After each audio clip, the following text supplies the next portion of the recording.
Hello दोस्तों, welcome to Raja hub. मैं आप सबका झारखंड धनबाद से आफ्ताब स्वागत करता हूं। दोस्तों, आज हम लोग 24 जून के करंट अफेयर्स के कुछ इंपॉर्टेंट क्वेश्चन को देखने वाले हैं। साथ ही सभी क्वेश्चनों का जो है विस्तार से चर्चा भी करेंगे। तो चलिए स्टार्ट करते हैं 24 जून का करंट अफेयर्स को। तो आज का हमारा सबसे पहला क्वेश्चन है कि अंतर्राष्ट्रीय ओलंपिक दिवस इंटरनेशनल ओलंपिक डे निम्न में से किस दिन मनाया जाता है। ठीक है, इंटरनेशनल ओलंपिक डे निम्न में से किस दिन मनाया जाता है। तो 23 जून को जो है इंटरनेशनल ओलंपिक डे मनाया जाता है।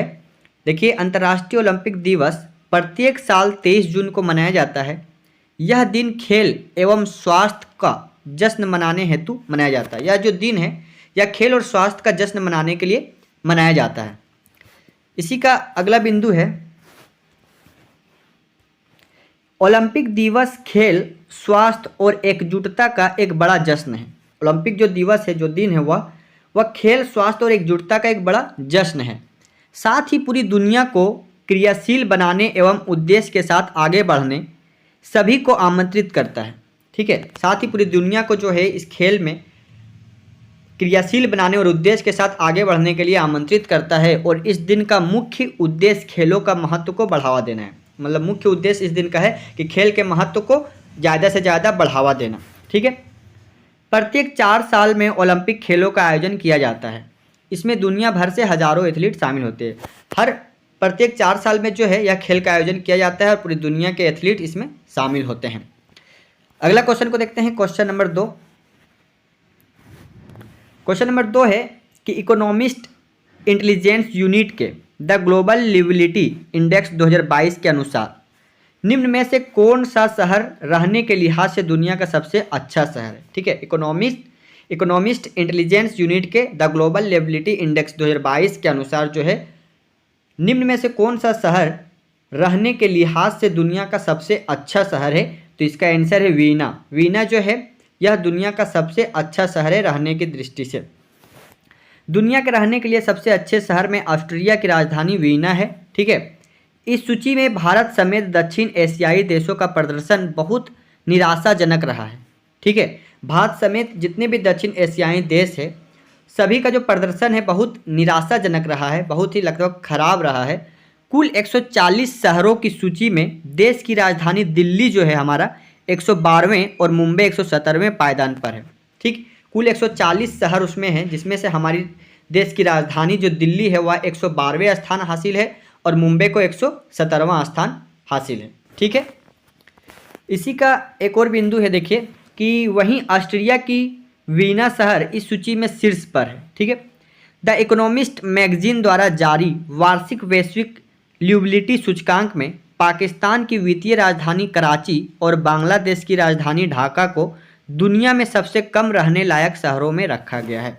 जहां ऑस्ट्रिया की वीना जो है वह सूची में शीर्ष स्थान है, वहीं पाकिस्तान की राजधानी कराची और बांग्लादेश की राजधानी ढाका जो है पूरी दुनिया में सबसे कम रहने लायक शहरों में गिना जा रहा है। ठीक है, सबसे कम रहने लायक शहरों में रखा गया है बांग्लादेश की राजधानी ढाका को और पाकिस्तान की राजधानी कराची को।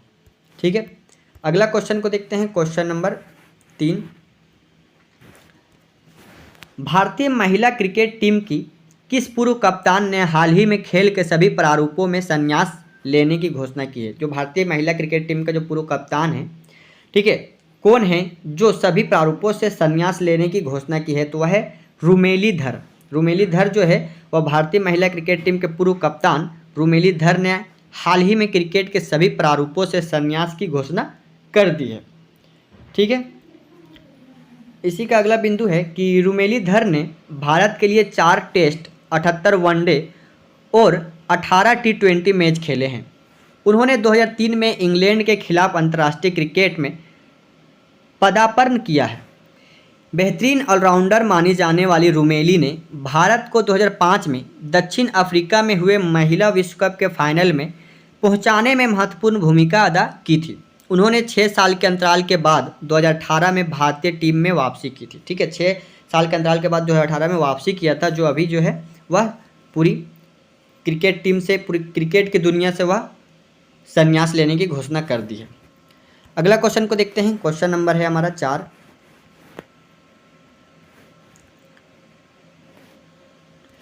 4 है कि निम्न में से कौन सा एयरपोर्ट अच्छे ऊर्जा से ज़रूरतों पूरी करने वाला देश का पहला हवाई अड्डा बन गया है? तो इंदिरा गांधी अंतर्राष्ट्रीय हवाई अड्डा। ठीक है, इंदिरा गांधी अंतर्राष्ट्रीय IGI एयरपोर्ट अच्छे ऊर्जा से ज़रूरतें पूरी करने वाला देश का पहला हवाई अड्डा बन गया है। यह 1 जून से केवल जल सौर ऊर्जा इस्तेमाल की जा रही है। यह एयरपोर्ट पर 2030 तक शून्य कार्बन उत्सर्जन का लक्ष्य पाने की दिशा में बड़ा कदम है। ठीक है, यह 1 जून से केवल जल सौर ऊर्जा इस्तेमाल किया जा रहा है और 2030 तक शून्य कार्बन उत्सर्जन का लक्ष्य पाने की दिशा में बड़ा कदम है। ठीक है, इसी का अगला बिंदु है कि हवाई अड्डे की कुल बिजली की 6% ऊर्जा एयर साइड और कार्गो टर्मिनलों की छतों पर लगे सोलर पैनल से होती है। वहीं जल ऊर्जा से शेष 94% बिजली मिल रही है। ठीक है, हवाई अड्डे की कुल बिजली का 6% ऊर्जा एयर साइड और कार्गो टर्मिनल की छतों पर लगे सोलर पैनल से मिलती है और जल ऊर्जा से शेष 94% बिजली मिल रही है। ठीक है, अगला क्वेश्चन को देखते हैं। क्वेश्चन नंबर है हमारा 5। क्वेश्चन नंबर 5 है, देखिए, हाल ही में किस देश ने नूरी रॉकेट का सफलतापूर्वक प्रक्षेपण किया है? ठीक है, किस देश ने किया है? तो दक्षिण कोरिया देश ने नूरी रॉकेट का सफलतापूर्वक प्रक्षेपण किया है। दक्षिण कोरिया ने हाल ही में नूरी रॉकेट का सफलतापूर्वक प्रक्षेपण किया। अधिकारियों ने कहा कि इस सफलता से देश की बढ़ती अंतरिक्ष महत्वाकांक्षाओं में न केवल और बढ़ोतरी होगी बल्कि इससे यह भी साबित हो गया कि दक्षिण कोरिया के पास अंतरिक्ष आधारित निगरानी प्रणाली बनाने एवं बड़ी मिसाइलें बनाने की अहम तकनीकी मौजूद है। ठीक है, इस सफलता से अंतरिक्ष महत्वाकांक्षाओं में न केवल बढ़ोतरी होगी, क्या होगी इसमें? दक्षिण कोरिया के पास अंतरिक्ष आधारित निगरानी प्रणाली बनाने एवं बड़ी मिसाइलें बनाने की अहम तकनीक मौजूद है। ठीक है, अगला बिंदु है इसी का, इस प्रक्षेपण ने दक्षिण कोरिया को अंतरिक्ष में उपग्रह स्थापित करने वाला दुनिया का 10वां देश बना दिया है। यह दक्षिण कोरिया का नूरी रॉकेट का दूसरा प्रक्षेपण था। ठीक है, यह दक्षिण कोरिया का नूरी प्रक्षेपण का नूरी रॉकेट का दूसरा प्रक्षेपण था। वहीं दक्षिण कोरिया को अंतरिक्ष में उपग्रह स्थापित करने वाला दुनिया का 10वां देश बना दिया गया। ठीक है, अगला क्वेश्चन को देखते हैं। क्वेश्चन नंबर 6, केंद्रीय प्रदूषण नियंत्रण बोर्ड CPCB ने प्रभावी एक्शन प्लान के जरिए 1 जुलाई से सिंगल यूज प्लास्टिक से संबंधित कितने वस्तुओं पर प्रतिबंध लगाने की तैयारी की है? तो 19 वस्तुओं पर प्रतिबंध लगाने का तैयारी कर चुका है केंद्रीय प्रदूषण नियंत्रण बोर्ड CPCB। ठीक है, जुलाई से जो है सिंगल यूज प्लास्टिक SUP से संबंधित कितने वस्तुओं पर प्रतिबंध लगाएगी? तो 19 वस्तुओं पर केंद्रीय प्रदूषण नियंत्रण बोर्ड ने प्रभावी एक्शन प्लान के जरिए 1 जुलाई से सिंगल यूज प्लास्टिक से संबंधित 19 वस्तुओं पर प्रतिबंध लगाने की तैयारी की है। ठीक है, इसी का अगला बिंदु है कि इस प्लान में जागरूकता एवं कार्रवाई दोनों के साथ साथ ही चलेगी। CPCB ने कंपोस्टेबल प्लास्टिक के लगभग 200 निर्माताओं को वन टाइम सर्टिफिकेट भी जारी कर दिया है। ठीक है, CPCB ने क्या है कि 200 निर्माताओं को वन टाइम सर्टिफिकेट भी जारी कर दिया है। राज्य स्तर पर प्रदूषण नियंत्रण बोर्डों को प्रतिबंधित 19 वस्तुओं पर 1 जुलाई से चरणबद्ध तरीके से रोक लागू करने का निर्देश भी दिया गया। ठीक है, राज्य स्तर पर जो है प्रदूषण नियंत्रण बोर्ड को प्रतिबंध 19 वस्तुओं पर जुलाई से रोक लागू करने का निर्देश दे दिया गया है। ठीक है, अगला क्वेश्चन को देखते हैं। क्वेश्चन नंबर 7, निम्न में से किस देश में G7 सम्मेलन 2022, ठीक है, G7 समिट 2022 का आयोजन किया जाएगा? तो जर्मनी में। ठीक है, जर्मनी में जो है G7 सम्मेलन 2022 का आयोजन किया जाएगा। प्रधानमंत्री नरेंद्र मोदी G17 शिखर सम्मेलन की बैठक में शामिल होने के लिए 26 और 27 जून को जर्मनी जाएंगे। ठीक है, प्रधानमंत्री नरेंद्र मोदी जी जो है 26 और 27 जून को जर्मनी पहुंच जाएंगे G7 शिखर सम्मेलन में भाग लेने के लिए। ठीक है, विदेश मंत्रालय ने यह जानकारी देते हुए बताया कि प्रधानमंत्री नरेंद्र मोदी जर्मनी के चांसलर ओलाफ सोल्ज के निमंत्रण पर सोल्स एल्माऊ जाएंगे। ठीक है, जहां वे G7 शिखर सम्मेलन में भाग लेंगे। ठीक है, इसी का अगला बिंदु है कि उल्लेखनीय है कि G7 शिखर सम्मेलन का आयोजन जर्मनी की अध्यक्षता में हो रहा है, जिसमें अर्जेंटीना, इंडोनेशिया, सेनेगल, दक्षिण अफ्रीका जैसे देशों को भी आमंत्रित किया गया है। ठीक है, तो इसकी अध्यक्षता जर्मनी कर रहा है और कुछ देशों को इसमें आमंत्रित भी किया गया है, जैसे अर्जेंटीना, इंडोनेशिया, सेनेगल, दक्षिण अफ्रीका। ठीक, अगला क्वेश्चन को देखते हैं, क्वेश्चन नंबर 8, और आज का ये लास्ट क्वेश्चन होगा।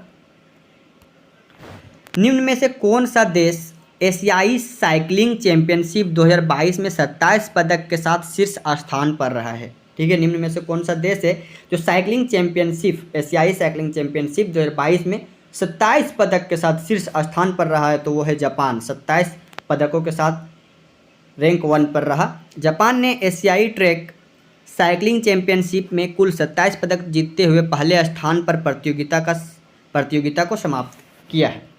ठीक है, उसी का अगला बिंदु है कि दिल्ली के इंदिरा गांधी इंडोर खेल परिसर में आयोजित चैंपियनशिप में भारतीय साइकिलिंग टीम ने 2 स्वर्ण, 6 रजत और 15 कांस्य सहित कुल 23 पदक जीते हैं। ठीक है, दिल्ली के इंदिरा गांधी इंडोर खेल परिसर में आयोजित हो रहा था चैंपियनशिप में भारतीय साइकिलिंग टीम ने 2 स्वर्ण पदक जीता है और 6 रजत और 15 कांस्य, टोटल 23 पदक जीते हैं, और यह किसी भी भारतीय साइकिलिंग दल का सर्वश्रेष्ठ प्रदर्शन है।